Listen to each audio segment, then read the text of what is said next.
안녕하십니까. 네, 수업 시작하겠습니다. 날씨도 좋고, 주말 또 푹 쉬었을 거니까 월요일 날부터 열심히 또 하겠습니다. 오늘 미시경제학에서 제일 중요한 게, 제일 앞부분이 제일 소비자 선택 이론이 제일 중요하다 그랬고, 두 번째로 이제 중요한 게 여기, 시장 실패 부분인데, 그 시장 실패 잘 알려면 시장 실패가 뭔가 하면, 시장에 맡겨놨을 때 자원의 최적 배분에 실패하는 현상이에요. 그러면 자원의 최적 배분이라는 건 또 뭐냐? 그 자원의 최적 배분이 파레토 효율적인 자원 배분이라고 이렇게 말하는데, 그 파레토 효율이 뭔가를 배우는 게 이제 일반균형 후생경제학이에요. 그래서 일반균형 후생경제학을 잘 해야 이 시장이 이런 파레토 효율을 달성하지 못하는 상태, 시장 실패도 의미가 있는 거죠. 그래서 미시경제학은 시장 실패가 중요하긴 중요한데, 전체적인 체계에서는 미시경제학 전체는 가격 체계가 모든 문제를 다 해결한다고 하는 거기 때문에, 시장 실패는 그런 예외적인 상황이지, 미시경제학의 본류는 아니야. 기본적인 체계는 아니라고. 그 생각을 좀 하면서 우리가 일반 균형이라는 걸 할 텐데, 앞에서 우리가 소비자 이론을 했다면, 소비자 이론이 소비자의 효용 극대화인데, 그때는 이제 소비자가 한 사람만 나왔어요. 근데 여기는 두 사람의 소비자가 나오고, 그 다음에 생산자 이론에는, 이 산출량을 생산하는 데 있어서 얼마의 비용이 들 거냐, 목표 산출량이 주어진 상태에서 어떻게 비용을 극소화할 거냐. 두 번째는 비용이 주어져 있다면 산출량을 얼마나, 생산해야 되냐. 그게 되냐, 그거는 이윤 극대화를 위해서 이 말이에요. 거기도 한 기업밖에 없어. 생산자가 하나밖에 없었다고. 그런데 여기는 이제 생산자도 둘 나와. 소비자도 둘 나오고. 그래서 따로따로 봅니다. 일단 소비의 일반 균형 먼저 보고, 두 번째 생산의 일반 균형 보고, 이 소비자와 생산자가 같이 있는 이 종합적 효율성 부분도 보는데, 조금은 이제, 소비자 선택 이론과 생산자 이론에 했던 것들을 종합적으로 이렇게 본다고 생각하면 되고, 여기를 공부를 해야 그 다음에 소비자 이론, 생산자 이론이 또다시 보이는 거예요. 그러니까 미시경제학은 전체적인 이렇게 체계를 가지고 자꾸 공부를 해야 되지, 어느 한 부분만 아무리 많이 본다고 해도 그 부분을 잘 이해할 수가 없어. 여기 일반 균형을 잘 봐야 소비자 이론 잘할 수 있고 생산자 이론도 잘할 수 있다고. 자, 보면 17장에 그 일반 균형 첫 페이지 보세요. 6편 해갖고 시장과 효율성 이렇게 되어 있잖아요. 시장과 효율성. 거기 파란색으로 첫 페이지 있는 부분을 여러분 잘 읽으라고 항상 말씀드렸는데 잘 읽고 있는지 모르겠어요. 거기 첫 번째 단락을 잠깐 보면, 이 편에서는 시장이 자원 배분의 효율성에 대해서 갖는 의미를 엄밀하게 분석해 보려고 한다. 지금까지 여러 번에 걸쳐서 시장에 의한 자원 배분이 효율적이라는 사실을 우리가 증명해 왔지만, 어떤 근거에서 그와 같은 결과가 나오는지를 구체적으로 밝히지는 못했다. 이 편에서는 밑줄, 시장과 효율성 사이의 관계를 엄밀하게 분석하고, 또 한편으로 현실의 시장이 어떤 한계를 갖고 있는지, 그래서 시장과 효율성 사이의 관계, 이거가 이제 17장, 18장 일반균형 후생경제학이고, 그 다음에 현실의 시장이 어떤 한계를 갖고 있는지, 이게 이제 시장 실패 19장이에요. 첫 번째로 논의하게 될 일반균형 이론은 경제의 각 부문 사이에 존재하는 상호 연관관계. 경제의 각 부문은 어떤 부문이 있어요? 수요 부문, 공급 부문이지. 수요 공급이니까. 수요 공급 부문의 사이에 존재하는 상호 연관관계, 이걸 명백하게 고려하고 있다는 점에서 우리가 배운 부분균형 분석과는 좋은 대조를 이룬다. 그 부분균형 분석은 어떤 특정한 시장만 본다 그랬어요. 특정한 시장만. 그리고 어떤 한 소비자만, 그리고 한 생산자만. 그런데 일반 균형은 동시 분석이라는 거예요. 동시 분석. 우리가 미시경제학에서 또 XY 두 재화 산업 다 봤잖아. 두 소비자, 두 재화 소비량. 거기 부분균형 분석은 밑줄. 고려 대상이 되는 어떤 한 시장 밑줄. 한 시장의 논의에 초점을 맞춤으로써 분석상의 이점을 얻고 있지만, 경제 전체의 밑줄. 이걸 포괄적인 시각에서 다룰 수 없다는 점에서 한계가 있다. 일반균형 이론은 수많은 시장이 서로 영향을 주고받는 현실의 시장 경제를 그대로 모형화해서 이와 같은 한계를 갖고 있다. 그 수많은 시장의 밑줄. 사실은 시장은 두 개밖에 보지 않습니다. 후생경제학을 통해서 우리는 어떤 경제의 상태가 좋고 나쁜가를 판단하게 되는 규범적인 분석 밑줄. 후생경제학은 그래서 균형 분석이 아니고 이제 가치 판단이 개입된 규범 분석이라는 말이에요. 그래서 후생경제학에는 뭐 공리주의적 가치 판단, 뭐 롤즈적 가치 판단, 뭐 이런 것들이 가치 판단이 개입이 돼. 우리 시장이 얼마나 효율적이냐 이걸 보려면 반드시 그 어떤 시각으로 가치를 가지고 판단을 해야 된단 말이죠. 예를 들어서 예레미 벤담처럼 가능한 한 많은 소비자들이 누가 얼마나 효용을 누리냐 이거 중요하지 않고 경제 전체 효용이 크면 클수록 후생이 높다 이렇게 볼 수도 있고 이제 롤즈의 정의론 읽어본 사람은 없을 텐데 읽어봤어요? 정치학과나 읽어봤겠지. 누가 읽어봤겠어? 근데 책 제목만 많이 들어봤겠지. 아니면 발췌된 거 자료 해석, 언어 논리인가? 자료 해석인가 뭐 필요하다고 해가지고 한번 발췌된 것만 몇 편 봤을 거고. 가장 가난한 자의 효용이 사회 전체적인 효용을 결정한다. 가장 못 사는 사람의 효용이 사회 후생을 결정한다. 이런 생각이에요. 그러니까 극단적인 뭐죠? 평등주의자. 극단적인 평등주의자. 뭐 이런 어떤 가치 판단이 개입이 돼. 이제 후생 평가를 하려면 그 다음에 보시면 밑에서 네 번째 줄에 후생경제학에서 우리가 가장 관심 있게 다루려고 하는 것은 밑줄 긋시다. 효율적인 자원 배분의 문제와 이와 관련된 시장기구의 역할 이건데요. 우리가 선택하고 있는 자본주의 시장경제 체제에서 밑줄 자본주의 시장경제 시장기구가 갖는 중요성 이걸 고려해 본다면 이것에 대한 우리의 관심은 지적 호기심 이상의 실질적인 의미를 갖는다. 그래서 우리가 지금 살고 있는 자본주의 시장경제 체제 이 체제가 어떻게 작동하는지를 알려면 이 부분이 반드시 필요하다 이런 얘기입니다. 뒤에 넘어가서 이제 일반균형 거기서부터 좀 볼 텐데 일반균형이라는 것은 도대체 뭘까? 거기에 일반균형이다 밑줄. 일반균형 첫 번째 줄에 있잖아요. 쉽게 말해서 그 경제 안에 모든 시장이다 밑줄. 그리고 동시에 균형 밑줄 성립하고 있다는 뜻이다. 어느 한 시장도 어떤 상태에 있지 않다고요? 불균형 상태에 있지 않고 동시에 균형 상태에 있는 것을 일반균형이라고 부른다. 이렇게 되기 위해서는 우선 모든 경제 주체가 밑줄 자신의 원하는 목표를 달성하고 있어야 되는데 그 목표가 그 다음 1번 넘어가 보세요.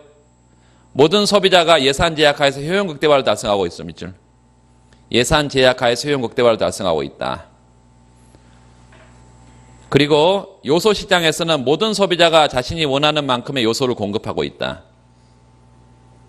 기업은 주어진 여건 하에서 이윤을 극대화하고 있다. 이 1, 2, 3을 묶어서 경제 주체가 최적화를 달성하고 있다. 이렇게 경제 주체가 최적화를 달성하고 있다. 지난 우리가 미시간에 처음 할 때 최적화가 뭐랬어요? 소비자는 효용 극대화고 기업은 이윤 극대화라 그랬잖아. 그래서 모든 경제 주체가 최적화를 일단 달성하고 있어야 된다. 이게 첫 번째 조건. 일반균형 가장 중요한 첫 번째 조건. 두 번째는요. 그 다음에 주어진 가격 체계하에서 밑줄. 상품 시장, 요소 시장, 이 모든 시장에서 수요 공급이 일치하고 있다. 밑줄. 모든 시장에서 수요 공급이 일치하고 있다. 이걸 다르게 표현하면 모든 시장에서 초과 수요가 발생하지 않는다. 모든 시장에서 초과 수요가 없다.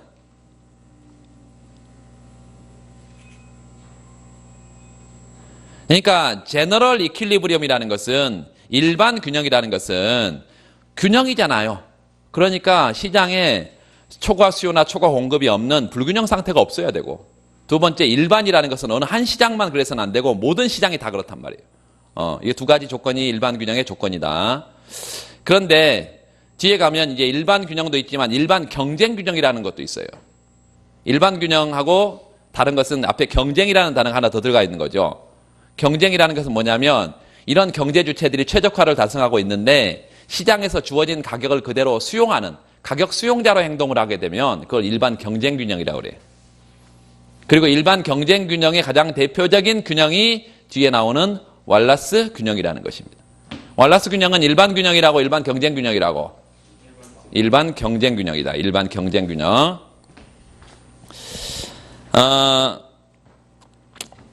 그게 이제 일반 균형의 조건이고 그 조건을 여러분이 별표해 놓고 반드시 일반 균형 나오면 그 얘기를 여러분 써야 됩니다. 일반 균형의 조건.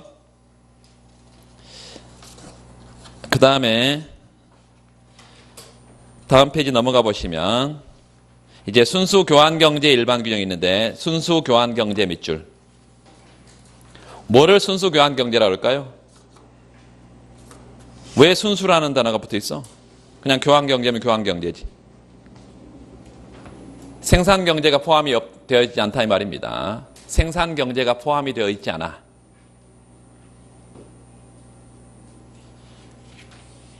그러니까 이미 재화는 생산되어 있어. 되어 있는 상태에서 서로 나누기만 한다는 거예요. 그러면 어떻게 나누는 게 가장 효율적이냐? 요걸 우리가 배운다고. 그 분석틀이 이제 우리가 여기서 처음 보는 분석틀이라는 게 나오는데 에즈워드 상자라는 거예요. 에즈워드 상자. 자, 그 에즈워드 상자가 있는데 초기 부존 자원 거기다 밑줄. 초기 부존 자원. 거기 밑줄 긋고 바로 두 줄 올라가 보면 구체적으로 말해서 소비자는 위에 올라가서 소비자는 A, B 두 사람이 있고요. 그 세 줄 쭉 올라가면 첫 번째 줄에 우리가 고려하고 있는 대상의 순수 교환 경제에서는 A, B 두 사람 밑줄. 두 사람의 경제 주체가 있고 그 다음에 재화가 두 재화가 있는데 쌀과 옷 이렇게 생각하지 말고 X, Y 두 재화가 있다. 이걸 2x2 모델이다 이렇게 불러요.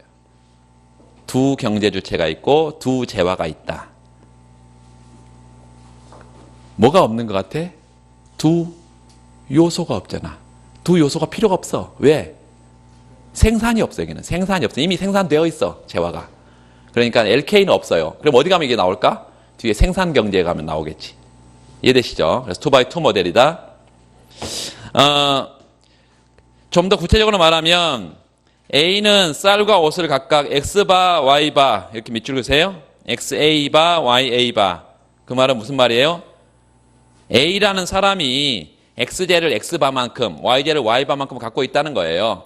이거를 바라고 하기도 하고 뒤에 이제 E라는 기호를 쓰기도 하는데 E는 뭐냐면 인다우먼트, 부존양 이런 말이에요. 인다우먼트. 이거의 약자야.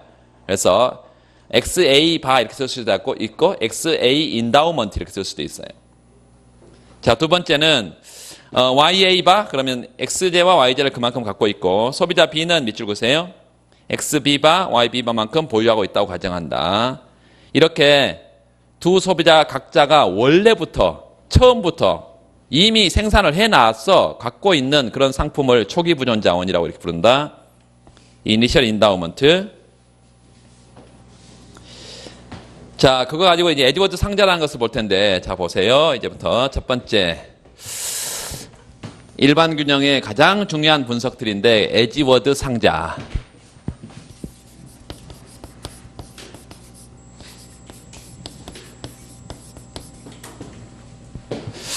이 에즈워드 상자는 경제 내에 존재하는 부존량이요.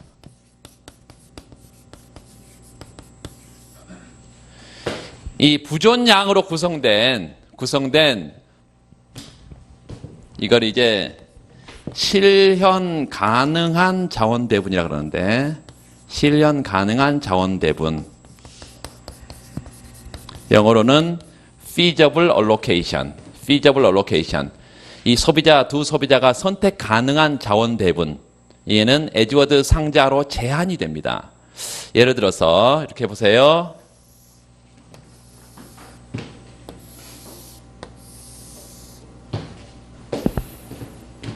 이게 어떻게 나온 거냐면 앞에서 우리가 소비자 이론에서 XY 두제와 평면에 이런 걸 봤어요. XY 두제와 평면에 이런 예산선이 있었고 무차입선을 바깥으로 이렇게 밀어내서 효용 극대화점을 이런 점을 찾았었는데 이런 점을 찾았어.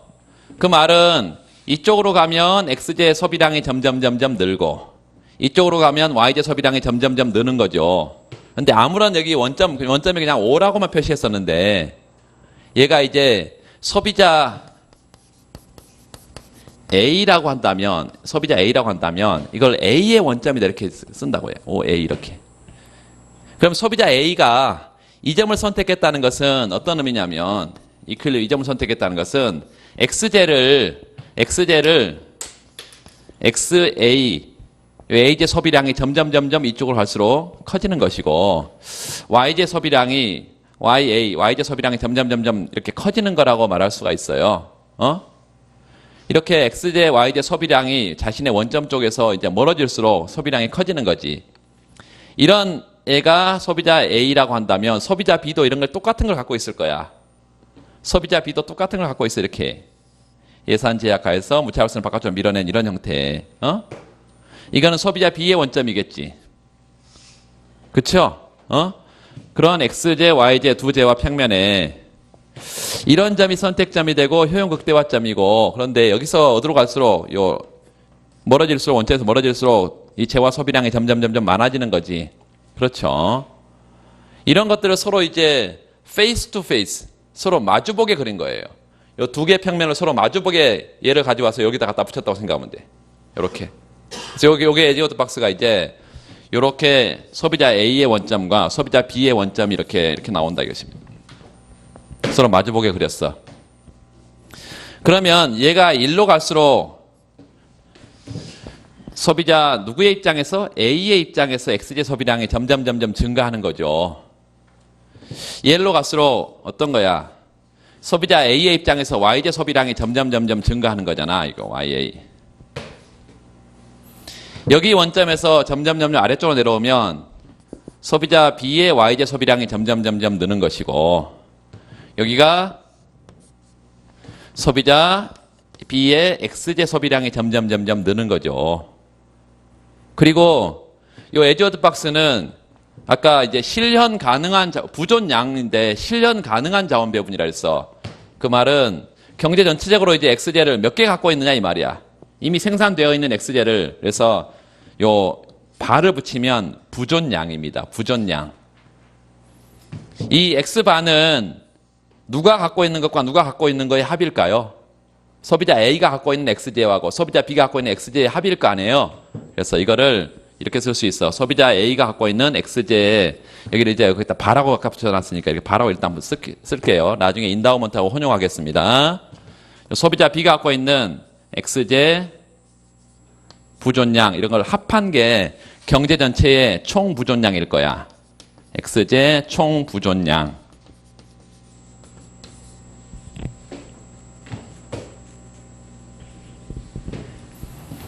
첫 번째 우리가 볼 것은 두 소비자, 이 소비자 경제 주체는 A와 B가 있어요. 두 사람이 있어. 그리고 재화도 XJ와 YJ 두 재화가 있어. 또 소비자 A는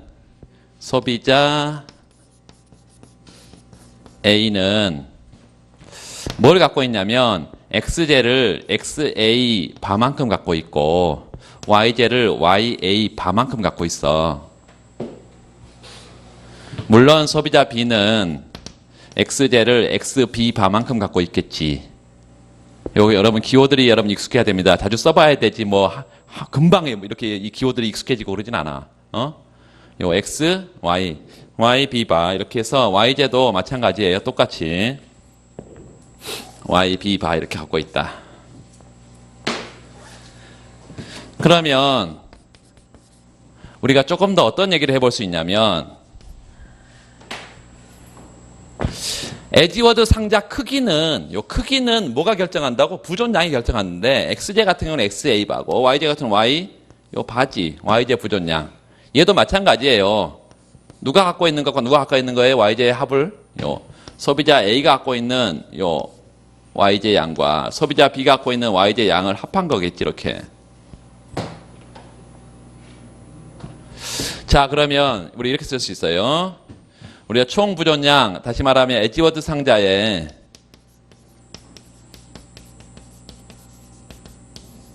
총 부존량은 XJ는 얼마만큼 부존되어 있을 거냐면 여기 써놔요. 방금 여기 써놨던 거요. 요 XA바, XB바 여기. YJ는 얼마만큼 갖고 있어? 이렇게 YA바, YB바. 총 부존량은 이거야.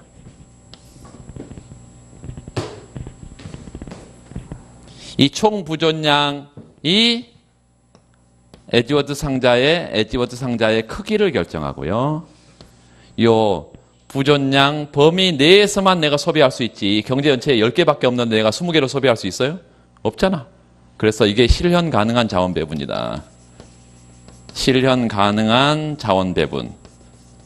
이거를 영어로 feasible allocation. feasible allocation. 쓰세요, 여러분이. 모르면 찾아봐야지. 책에. feasible allocation. 실현 가능한 자원 배분이다. 자, 또 하나 우리가 초기 부존점이라는 게 있는데요. 초기 부존점.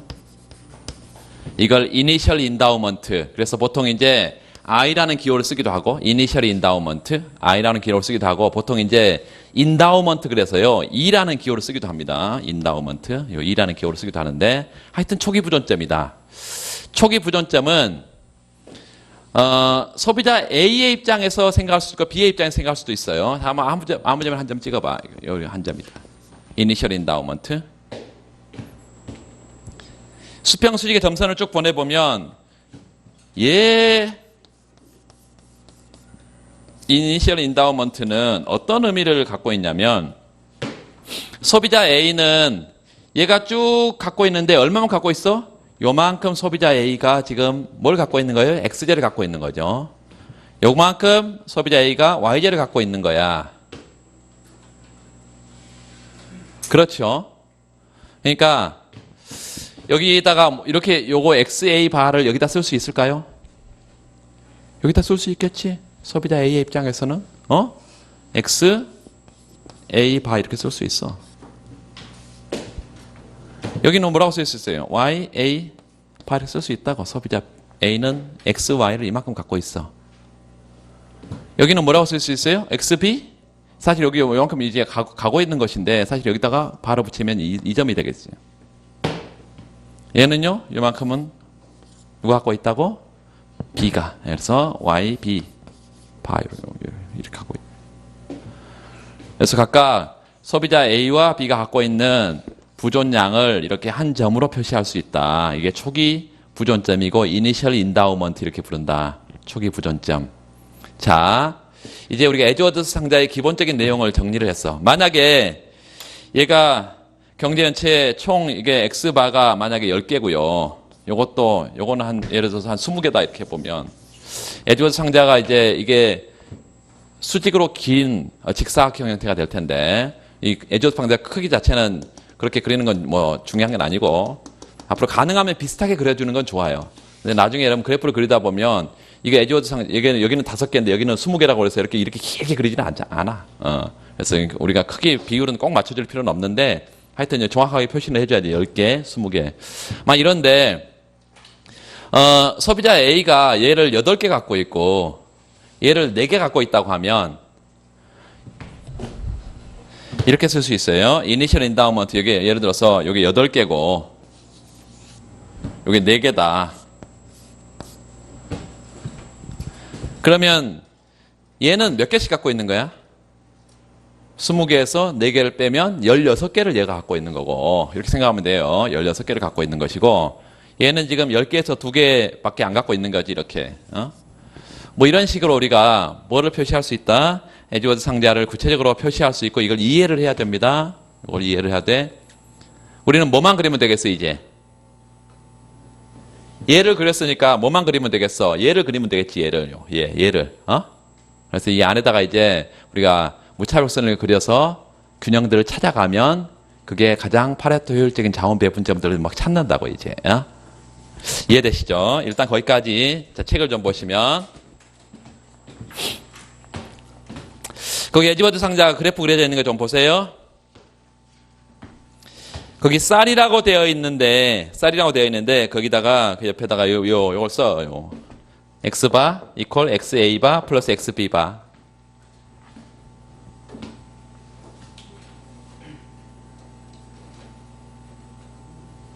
옷도 마찬가지예요. 옷은 YZ라고 그랬어 거기서.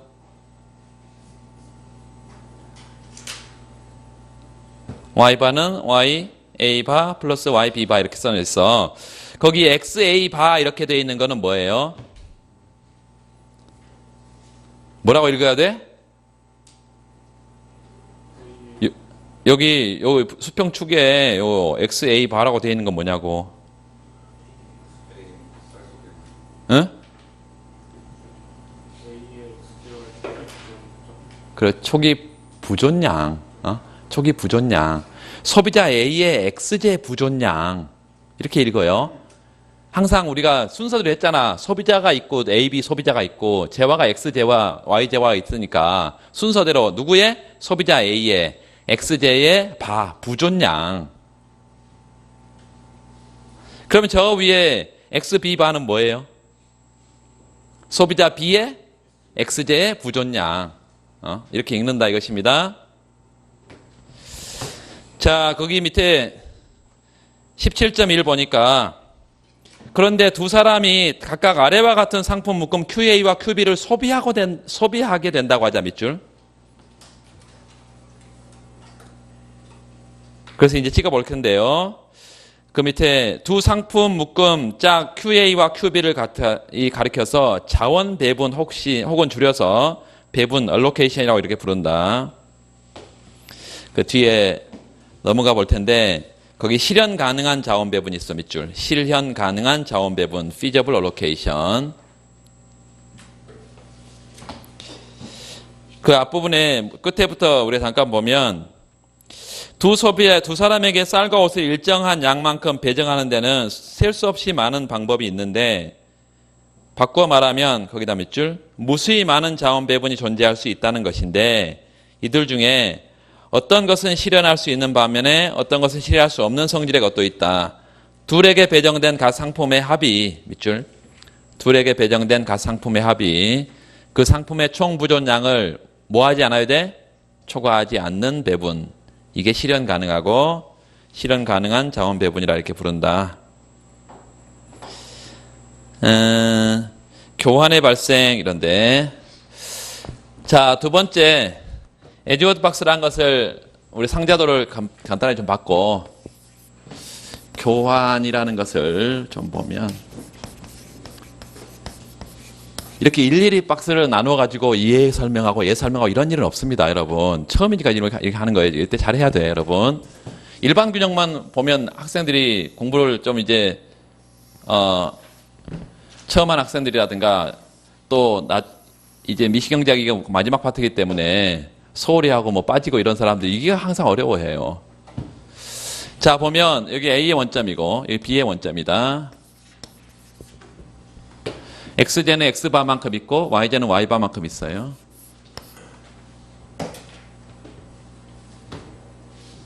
이렇게 한번 생각해 봅시다. 저 무차별선을 그대로 그린다고 생각을 해봐. 그러면 이 원점에서 밖으로 이제 계속 나갈 거야, 이렇게. 요렇게, 또, 요렇게. 어떤 게 더 효용이 높아요? 이 원점에서 밖으로 갈수록 효용이 높지. 그러니까 어디에 있을수록 가장 높을까?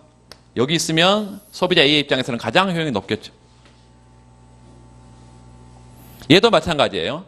소비자 B도 자신의 원점에서 이제 밀어낼 텐데 여기 있으면 가장 효용이 낮을 것이고 왜? 아무것도 소비 안 하니까. 이렇게 밀어내서 쭉 이렇게 갈 수가 있단 말이에요. 이렇게 갈 수가 있어. 어디까지? 여기까지 가면 소비자 B의 효용이 가장 커지겠지.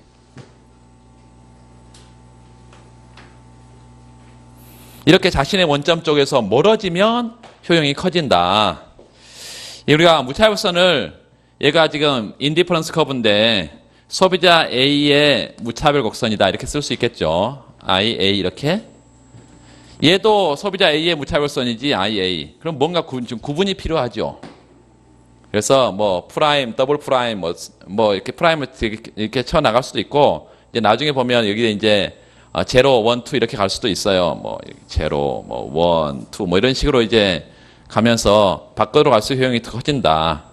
마찬가지죠. 소비자 B도 이런 형태로 얘가 B의 제로, 뭐 I, B의 원 뭐 이런 식으로 이제 점점 밖으로 나갈수록 효용이 커진다고 말할 수 있어요.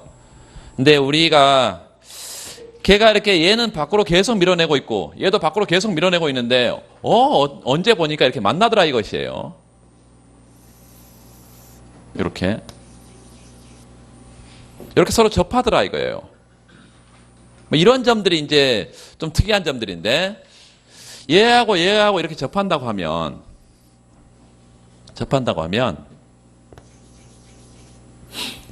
이 점에서 어떤 방향으로? 이쪽 방향으로 가면 소비자 A의 효용은 커지는데 소비자 B의 효용은 작아지고 여기서 이쪽 방향으로 가면 소비자 B의 효용은 커지는데 A의 효용은 조금 작아지는 이런 형태가 된단 말이에요. 그래서 우리가 어떻게 생각을 해볼 수 있냐면 이 점에서는 움직여가면 반드시 한 소비자의 효용은 감소하고 다른 소비자의 효용은 증가하는구나. 이런 생각을 할 수 있어요. 이 점에서는 어떻다고? 한 소비자의 효용은 반드시 다른 데로 가면 감소하고 다른 소비자 효용은 증가한다. 그래서 교환이 한 소비자의 효용은 주어져 있는 상태에서 다른 소비자의 효용이 가장 높은 상태. 다시 한번요. 한 소비자의 효용은 주어져 있는 상태에서 다른 소비자의 효용은 얘보다는 얘가 훨씬 더 높지. 그래서 다른 소비자 효용은 가장 극대화된 상태. 뭐 이런 개념을 우리가 한번 생각해 볼 수 있는데 서로 교환을 하다 보니까 소비자 A의 효용은 극대화되는데 maximize A 극대화되는 거 어디로 가버려야 된다고? 여기까지 가버려야 소비자 A의 효용이 극대화되죠. 그런데 소비자 B의 효용이 일정하게 잡혀있는 상태가 돼야 되지. 그래서 어떤 제약하에서 소비자 B의 효용이 일정하게 유지된다라는 이런 제약하에서 소비자 A의 효용이 가장 극대화되는 것을 우리가 한번 생각해 볼 수가 있고 B도 마찬가지예요. B의 효용이 가장 극대화되는데 상대방의 효용을 잡아놓은 상태에서 A의 효용이 일정하게 유지된다는 이런 제약하에서 소비자 B의 효용을 가장 크게 하는 이런 것도 우리가 생각해 볼 수가 있다 이것입니다. 앞에서 우리가 소비자 선택이론에서 봤던 것과 약간 제약식이 다르게 생겼잖아요. 소비자 선택이론은 이 뒤에가 뭐가 있었는데 PXX, PYY 이렇게 예산 제약이라는 게 있었는데 이 예산 제약이 아니라 상대방의 무슨 제약이에요? 효용 제약하에서 자신의 효용을 가장 크게 한 거야. 그래서 이런 상태에서는 우리가 소비의 무차별 곡선이라는 것을 그려보면 이 두 소비자의 무차별선이 서로 이렇게 공통접선이 맞아떨어집니다. 얘 무차별선의 접선의 기울기가 뭐예요? 이 뭐지? MR, S, XY 무차별선의 접선의 기울기 이건데 누구의 MRS예요? 요 A예요. 그래서 이걸 A라고 이렇게 얘의 MRS는 뭐야? 소비자 B의 MRS잖아. 이걸 서로 이렇게 돌려가지고 서로 마주보게 그린 거니까 얘하고 얘가 같은 거지 지금. 어디서 같아요? 여기서 같지. 어?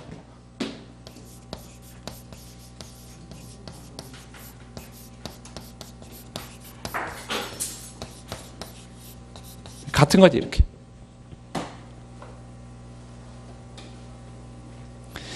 이런 상태가 여기만 있을까요? 뭐 무수히 많을 거야. 무수히 많지. 얘 밀어내면 이거 밀어내서 여기서 이렇게 만날 수도 있고요. 여기서 이렇게 접하고 있고 여기서도 만나고 있고요. 또 얘를 계속해서 밀어내다 보니까 여기서도 만나고, 또 얘도 처음부터 출발했다고 하면 여기서도 만날 것이고 뭐 이런 식으로 다 만날 거야 이렇게요. 무수히 많은 것들이 있어요 이렇게.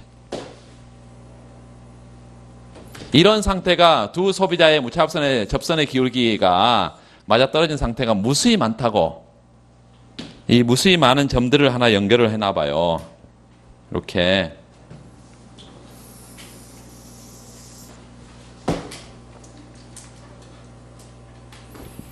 그리고 이제 이런 점들이 어떤 의미를 갖는지 좀 생각을 좀 해보면 첫 번째 얘는 한 소비자의 효용이 가장 커지는데 다른 소비자의 효용을 줄이지 않고 자신의 효용을 크게 한 상태. 두 소비자의 무차별선이 서로 맞아떨어진 상태. 이게 파레토 최적의 상태라고 이렇게 부릅니다.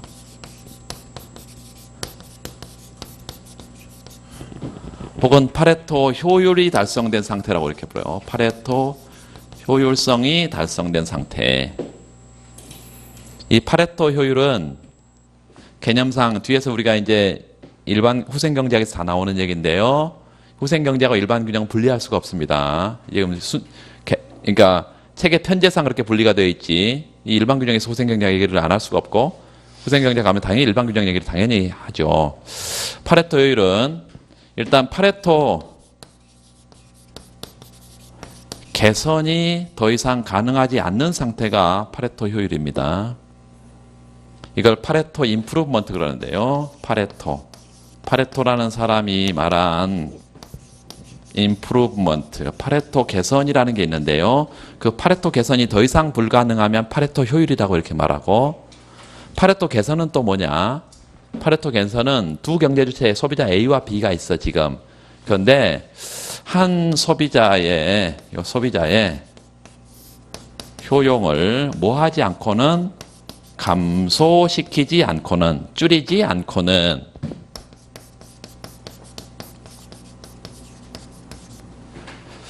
다른 소비자의 효용을 증가시킬 수 없는 상태. 저기 파레토 효율을 해버렸네. 일단 적어보세요. 증가시킬 수 없는 상태. 요거를 이제 파레토 효율이라 그러고, 혹은 파레토 최적이라 그러고, 이거를 이제 파레토 개선이 불가능한 상태인데, 파레토 개선은 또 뭐냐? 파레토 개선은 적어도 두 소비자 중에 적어도 다른 소비자의 효용은 일정한 상태에서, 한 소비자의 효용은 이렇게 일정한 상태에서, 다른 소비자의 효용은 일정한 상태에서 한 소비자의 효용이 증가하면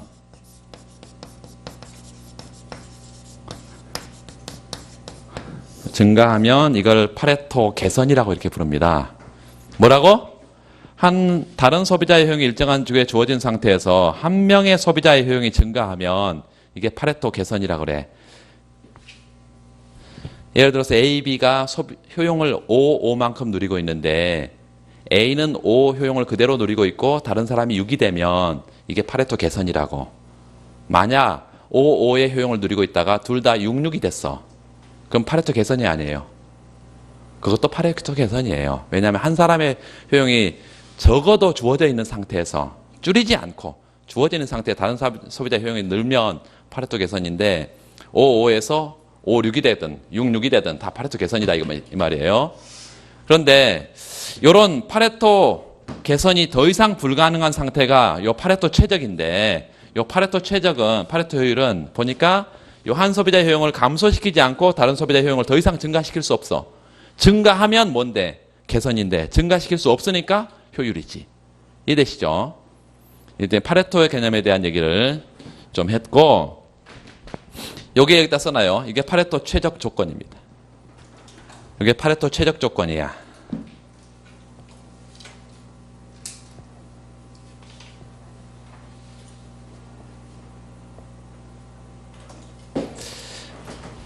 자, 그리고 요 파레토 최적 조건들을 만족시키는 점들을 다 연결했잖아, 이 노란색 선은.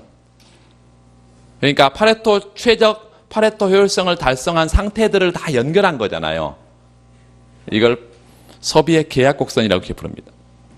뭐라고 한다고? 소비의 계약 곡선, 컨트랙트 커브, 계약 곡선이다.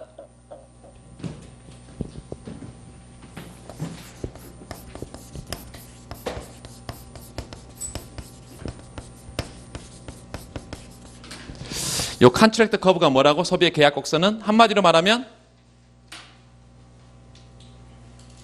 소비의 계약 곡선은 뭐라고? 이 조건이 충족된 상태. 이 조건이 충족된 상태. 이 조건은 뭔데요? 파레토 효율성 조건인데, 파레토 효율성 조건 이 파레토 효율성 조건은 어떤 상태를 의미한다? 한 소비자의 효용을 줄이지 않고 다른 소비자의 효용을 늘릴 수 없는 상태. 그래서 교환 측면에서는 가장 바람직한 자원 배분 상태, 이게 파레토 효율 상태다 이렇게 말하고 수 있어요. 그래서 나중에 이제 요 조건은 MRS XY, MRS XY 요 두 소비자의 MRS가 맞아떨어진 상태, 이게 교환의 효율성 조건이 충족된 상태 써나요? 교환의 효율성 조건이 충족된 상태의 궤적, 이게 컨트랙트 커브 계약 곡선이다. 자, 여기까지 다 했어요. 이거 컨트랙트 커브입니다.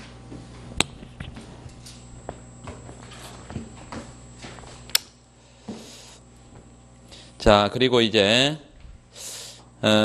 그 뒤에 569페이지, 570페이지를 좀 보면 570페이지 파레토 효율성이라는 게 있는데 밑줄 긋고 하나의 자원 배분 상태가 있다. 그런데 어느 누구에게도 손해가 가지 않으면서 거기다 밑줄 어떤 사람에게는 이득이 되도록 이를 변화시키는 것이 불가능하다면, 그러니까 어느 누구에게도 손해가 가지 않으면서 어떤 사람에게 이득이 되도록 이를 변화시키는 것은 뭘까요? 파레토 개선인데 그 뒤에 불가능하다. 이게 파레토 효율이다. 그렇다면 이와 같은 자원 배분 상태는 파레토 효율적인 성격을 갖는다. 이렇게 말했고, 그 밑에 파레토 개선 밑줄, 파레토 임프루브먼트, 어느 누구에게도 손해가 가지 않게 하면서 최소한 한 사람 이상에게 이득을 가져다 주면 최소한 거기다 밑줄. 그러니까 둘 다 이득을 가져와도 돼. 최소한 한 사람 이상에게 이득을 가져오면 되니까. 이게 파레토 개선이다. 따라서 파레토 효율적인 상태는 밑줄, 파레토 개선이 불가능한 상태다. 만약 현재 자원 배분 상태에서 파레토 개선이 가능하다면 그것은 파레토 효율적인 상태가 될 수 있다, 없다? 없다. 파레토 효율성이란 말과 파레토 개선이란 말이 비슷하게 들리지만 그 내용에서는 상당한 차이를 갖고 있음을 주의해야 한다. 뒤에 보니까 571페이지 그런 두 무차별성이 서로 맞아떨어진 점들을 쭉 연결한 것을 계약곡선이라고 되어 있죠. 계약곡선 밑에 어디부터? 570페이지 제일 끝에 보면 이렇게 순수 교환 경제에서 파레토 효율적인 자원 배분 밑줄, 순수 교환 경제에서 파레토 효율적인 자원 배분을 나타내는 지점이 있는데 지점은 하나만 있다 그랬어요? 많다 그랬어요? 수없이 많다 그랬습니다. 그 두 사람의 무차별성이 서로 접하고 있어서 밑줄, 두 소비자의 한계 대체율이 서로 같게 되는 점이면 모두 파레토 효율적인 배분을 대표한다고 할 수 있다. 그걸 컨트랙트 커브 계약 곡선이라고 부른다. 이 곡선 위에 모든 점들은 밑줄 파레토 효율적인 배분을 대표하고 있고 두 사람 사이의 교환에서 최종적인 계약이 이루어진 곳이라고 말할 수 있다. 그래서 계약곡선이라는 이름이 나왔다라고 하고 있고, 이런 개념들이 아주 중요합니다. 여러분 나중에 이제 하나씩 다 이제 배우게 될 텐데 이런 개념들을 몰라버리면 안 돼. 이건 정말로 기본 중의 구변이고 아주 중요한 것입니다. 그 모색 과정들을 이제 좀 볼 텐데요. 그 뒤에 모색 과정 보기 전에 569페이지 좀 보세요. 569페이지. 거기 노란색으로 표시되어 있는 볼록 렌즈 같은 게 하나 있는데, I점이 뭐라 했어요? 초기 부존점, Initial Endowment, 초기 부존점. 이 점을 지나는 지금 무차별선이 두 개가 있는데, IA 바, IB 바 이렇게. 그렇죠? 초기 부존 상태에서 소비자 A, B가 누리는 효용 수준이라고 말할 수 있겠죠. 그런데 그 I점에서 F점으로 화살표를 해봐. 이 I점에서 F점으로 만약에 가게 되면 소비자 A의 효용은 늘어나요? 줄어들어요? 변화 없어요? 늘어나죠. 소비자 B의 효용은요? 늘어나죠. 그러면 어떤 상태라고 말할 수 있어? 파레토 개선. 그렇죠. 파레토 개선 I점에서 어디로 간 것은 F점으로 가는 것은 파레토 개선이다. 파레토 임프루브먼트다. 그러니까 두 소비자의 무차별 곡선이 크로스만 되고 있으면 항상 어떻다는 거예요? 뭐가 가능해? 파레토 개선이 가능하다는 거지. 그러면 크로스 되면 효율이라는 게 아니라는 거예요. 효율적인 상태가 아니라는 거지. 언제까지 움직여줘야? 접할 때까지 움직여줘야 된다는 거지. 그러면 그 F점을 지나도록 뭘 그리면 소비자 A의 무차별선을 밀어내고 소비자 B의 무차별선을 밀어내면 그 F점을 지나는 무차별선이 서로 접하도록 한번 그려봐요.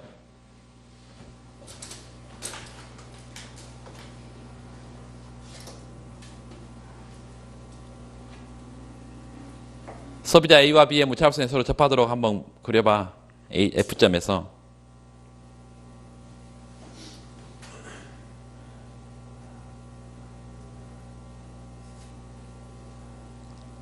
그 점에서는 한 소비자의 효용을 줄이지 않고는 다른 소비자의 효용을 늘릴 수 없을 거 아니에요? 그렇죠. 그러니까 그런 점이 파레토 효율, 파레토 최적의 점이다. 이렇게 말할 수 있어요. 초기 부존점, I점에 초기 부존점 써놓고 초기 부존점에서는 항상 우리가 출발을 파레토 비효율적인 상태라고 하고 출발을 합니다. 그래야 서로 이제 교환을 통해서 더 좋은 점을 찾아가는 게 이제 시장 기능의 역할이니까. 뒤에 넘어가 봅시다. 그 모색 과정이라고 되어 있는데 모색 과정. 거기다가 월라스적 모색 과정, 월라스적 모색 과정.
에듀워드 박스를 하나 그리고 여기에 소비자 A의 원점이고 여기 소비자 B의 원점이야. 경제전체적으로는 X제가 X바만큼 있어. 이렇게. Y제가 Y바만큼 있고.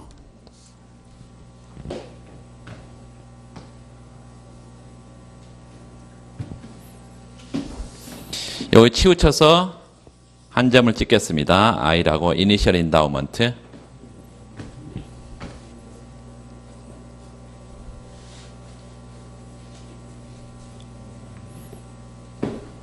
자, 우리가 처음에 이제 요걸 한번 생각을 해봐. 여기 보니까 원래 예산선이 주어져 있는 상태에서 무차별선을 가장 바깥쪽으로 밀어냈잖아요. 그러니까 우리 예산선을 우리가 하나 그려볼 텐데 어디를 지나는 예산선을 그려볼 거냐면 이 초기 부존점을 지나는 예산선을 하나 그려볼 거야. 예산선을 좀 가파르게 이렇게 하나 그려봐. 이렇게.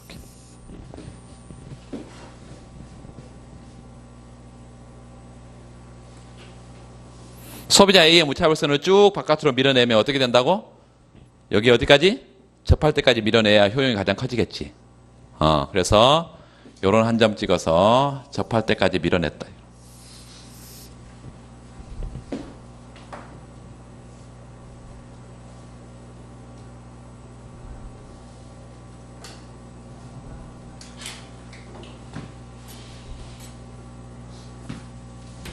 이런 점을 소비자 A의 선택점이라고 해서 QA라고 할게요. 그리고 효용은 A야.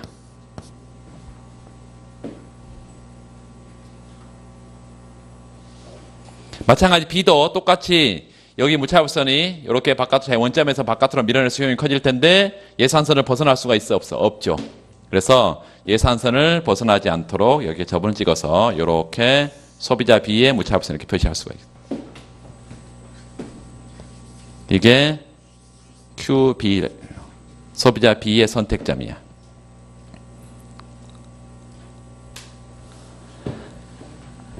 자, 그리고 여기 요 선택점에서 수평수직의 점선을 쭉 보내서 이거는 우리가 소비자 A의 X제 소비량인데 소비자 A의 X제 소비량인데 잘 들으세요. XA 요게 무슨 수요라 그랬어? 효용 극대화해를 보통 수요라 그랬잖아요. 수요 함수라 그랬어. 그 말은 소비자 A가 X제를 그만큼 디맨드 하는 거야. 수요예요. 수요. 디맨드. XA 디맨드라고 말할 수 있어. 여기도 마찬가지예요. YA 디맨드지. 그래서 소비자 A의 X제와 Y제의 소비량이에요. 그거를 쭉 어디로 보냈어? 요 수평수직의 점선을 보내서 이렇게 보낼 수가 있어요. 표시할 수가 있어요.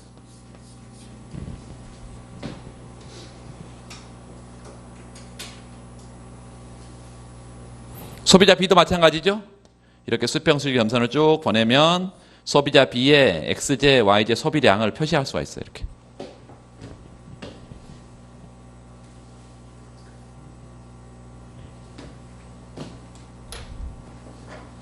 자, 그리고 이거는 이제 우리가 이런 생각을 한번 해봅시다. 이 초기 부존점을 지나는 요 예산선은 당연히 예산선에 기울기, 접선의 기울기라는 게 있을 텐데 이게 py분의 px야. 그리고 최초의 상태라고 해서 이걸 제로로 합시다. py분의 px 제로.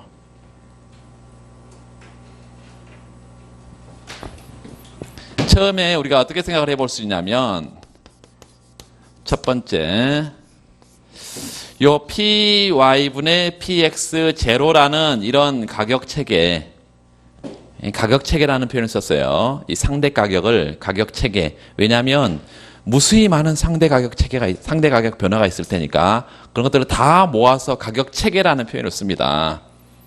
응? 이 가격체계가 py분의 px 제로일 때 소비자 A는 이만큼 X제를 소비하고 이만큼 Y제를 실제 소비하는 거예요. 소비 의도량이야. 소비의 의도량입니다. 소비의 의도. 소비하고자 하는 거야. 실제 거기서 소비하는 게 아니고. 왜냐하면 항상 시장의 균형 상태에서만 소비를 할 수가 있지. 그 스케줄에서 다 소비하는 건 아니에요. 그래서 이만큼 소비하고자 하고 요 Y제는 이만큼 소비하고자 해. 소비자 B는 X제를 이만큼, Y제를 이만큼 소비하고자 해. 그게 이제 수요량이라는 거예요. 경제 전체 공급량과 한번 비교를 해보자고. 경제 전체 얼마나 공급이 되어 있어요? X바만큼 부존되어 있어요. X바만큼 공급이 되어 있고 부존되어 있어. 이만큼 부존이 되어 있다는 게 뭐라고? 공급이 되어 있는 거야.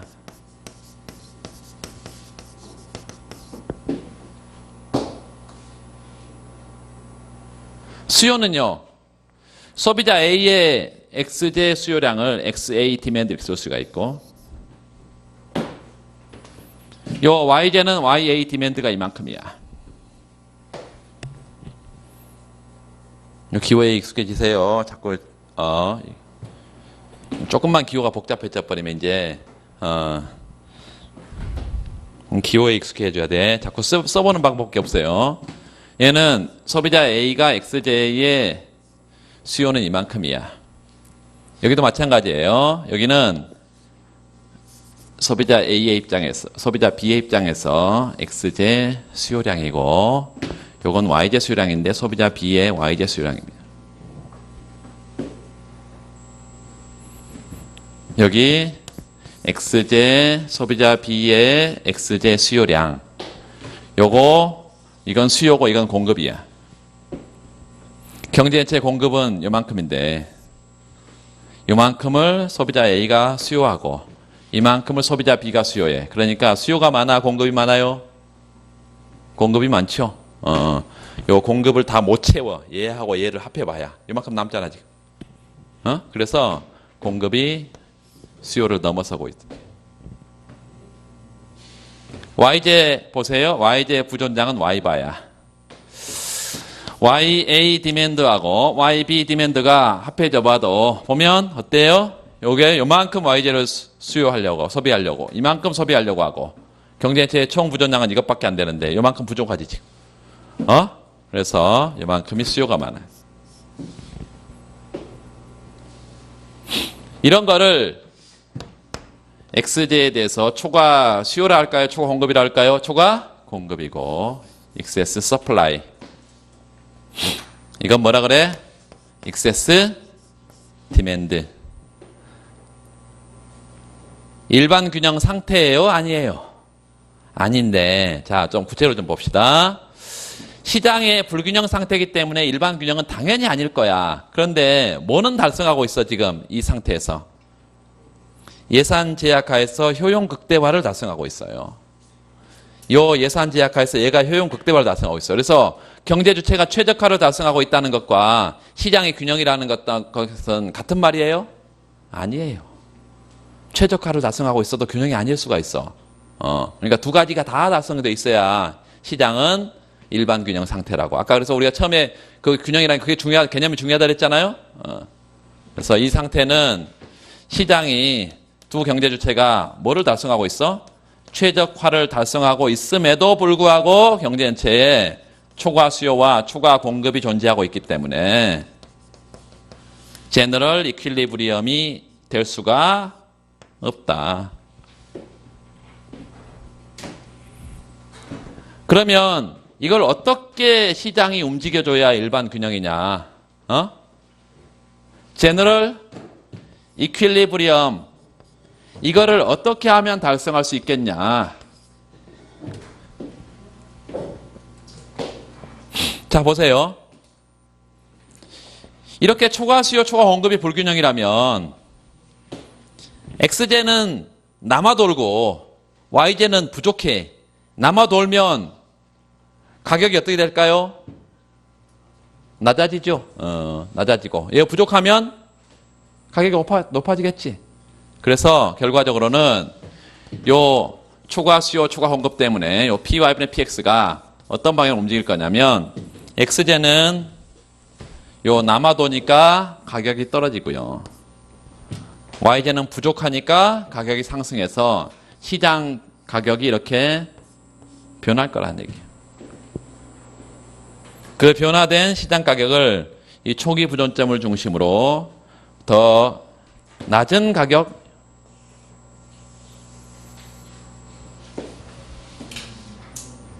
요 가격이 낮아지는 거를 요 PY분의 PX1이라고 이렇게 하면 이게 계속 낮아질 텐데 언제까지 낮아질까? 언제까지 낮아져요? 무한정? 아니지. 시장 균형만 달성하면 될 거 아니에요? 얘가 지금 공급이 많으니까 시장 가격이 점점 떨어질 텐데 그러면 수요가 점점 늘고 공급은 점점 떨어져서 결국은 같아지는 상태에 시장은 균형일 거야. 그러니까 여기서는 더 이상 안 움직일 때까지 변할 것이고 안 움직일 때 접할 때 이렇게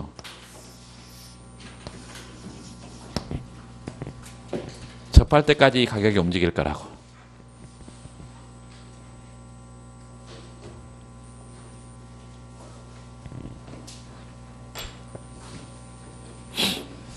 그래서 시장은 더 이상 초과 수요도 존재하지 않고 초과 공급도 존재하지 않는 이런 시장의 균형을 달성할 때까지 움직이고 그 달성하는 과정을 월라스 모색 과정이라고 그러고 그때의 균형을 월라스 균형이라고 부른다. 월라스한 이퀄리브리엄 균형 상태라고 부른다. 월라스 균형을 다시 한번 보면 어떤 개념이냐? 시장 가격이 이 가격일 때 어떻게 써요? 얘네들이 주어진 걸로 보고 가장 최선의 선택을 했잖아. 그런데 그래도 시장이 불균형 상태가 돼서 가격이 지가 알아서 움직였지 얘네들이 우리 가격을 이 가격인데 지금 불균형 상태니까 이 가격으로 가자라고 서로 합의해서 간 건가요? 아니에요. 시장이 알아서 시장 스스로 이런 점을 찾아간 거지. 그래서 요거는 이제 여러분 이해를 이렇게 하면 되겠습니다.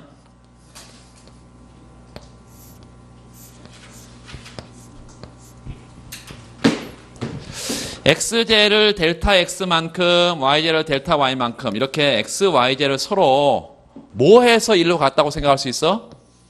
교환을 통해서. 서로 얘네들이 둘이 서로 교환을 통해서 이런 어떤 점에서 요 i점에서 이런 이점으로 갔다고 이렇게 생각을 해볼 수가 있다 이것입니다. 앞에서 아까 볼록 렌즈 영역의 한 점으로 초기점에서 화살표를 했는데 그걸 뭐라고 그랬어? 파레토 임프루먼트. 여기서 초기점에서 여기로 가는 것을 파레토 개선이다. 그리고 이 점에 가면 더 이상 파레토 개선은 불가능하다. 파레토 최적이다 이랬어. 이 점을 요 원점들하고 이렇게 연결하면 이런 게 하나만 있을까요? 무수히 많다고 아까 그랬어요. 무수히 많다고. 그게 바로 계약 곡선이라 그랬어요. 자, 이 왈라스 균형. 첫 번째로 생각할 것은 일단 균형 상태다.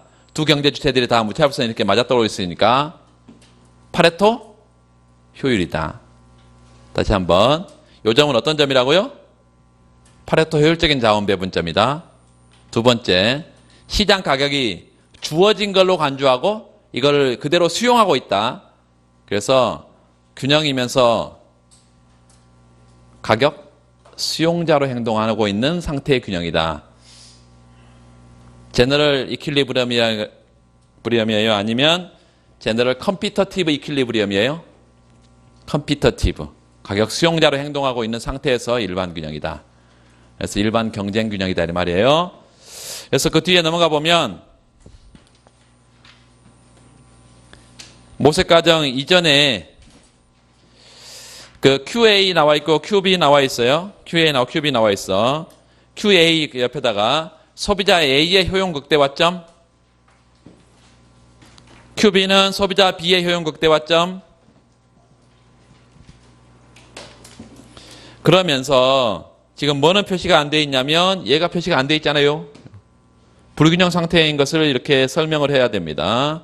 그래서 요 QA와 QB점에서 수평수직 점사를 쭉 보내가지고 QA, QB에서 수평수직 점사를 쭉 보내요. 이거 다 써 이거. XA 디맨드. 요 YA 디맨드.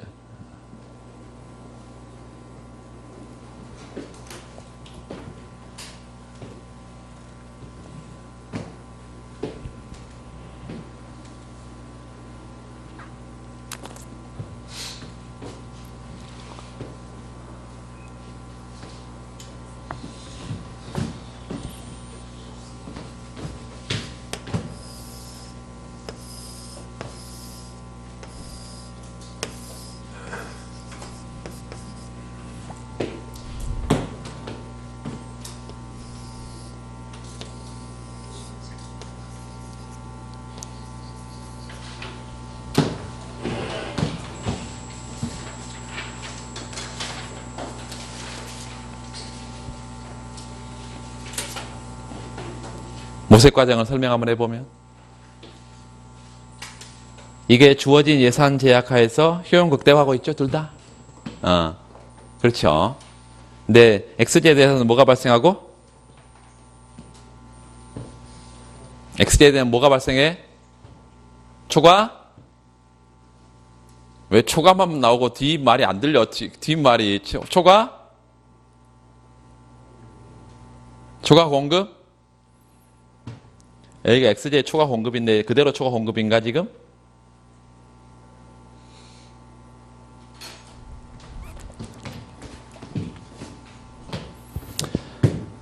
왜 초과 공급이야?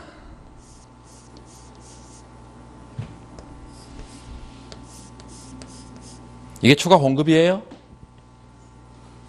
눈으로 딱 보니까 초과 공급이야? 이만큼 경제 XJ가 존재하는데 소비자 A는 이만큼 소비하려고 하고 소비자 B가 이만큼 소비하려고 하는데 수요가 많잖아. 초과 수요죠?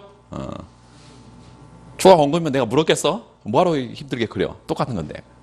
똑같지 않으니까 내가 물어보는 거예요. 이걸 이해하고 있는지 물은 거야, 지금. 초과수요, 초과원급이. 그러니까 이렇게 그려놓으면, 아, 이게 뭐, 교과서 보니까 그냥 이게 XJ 초과수요고 YJ 초과원급, Y 초과수요더라 이러면서 가격을 계속 이렇게 떨어뜨려가지고 균형이다, 이렇게. 이게 어디서 만나느냐가 중요하다니까, 뭐, 어디서 만나느냐. 됐죠? 좀 쉬어야 되겠어. 이 분위기가. 자, 10분 쉬겠습니다.